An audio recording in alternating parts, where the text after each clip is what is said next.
તો આજે જાગીને આ કરવા માંડ્યો છે ધમ પસાડા ને ઠેકડા મારે છે બંદૂક લઈને, અને આ દીદી છે એના ઢીંગા સાથે રમવા મળીને હું પહોંચી જો કામ ઉપર. અહીંયા લગાડવાની છે લાદી, તો લાદી આ લાગી જી.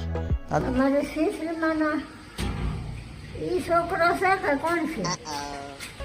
તો મિત્રો મારા ગઢા મને ઓળખી કરીને મેં એને ઓળખાણે પછી દાંત કાઢવા માંડ્યા, અને હું આવી ગયો હવે જમવા, ને આ બધા પીરસ્યા છે. હવે હું તો ભાઈ જમી દો. જમવા ગયો તો નલે હાલે મારો ભાઈ મને ભેગો થઈ ગયો ભાવિન ને ઓમ, તો એ પણ અમે સાથે જમવા બેઠી ગયા. પછી અને હવે જમીને મારા પાછું જવું છે કામ ઉપર, તો હું પહોંચી ગયો કામ ઉપર. કામ ઉપર જઈને અત્યારે રાતના 8 વાગી ગયા છે, મોડું થઈ ગયું. મેં મારા પટેલને હેલ્પ માટે બોલાવી લીધા છે, તો એ મને પથ્થર કાપીને દઈ, એટલે મારો કબાટ ઝડપથી હું પૂરો કરી શકું. તો મિત્રો મારા છેલ્લો પથ્થર બાકી છે, છેલ્લો પથ્થર લેવલ જોઈને મેં ઓરિન પે કર્યો, અને આ બની ગયો મારો કબાટ. તો બીજો આગળનો વ્લોગ જોવા માટે મારી સાથે જોડાય.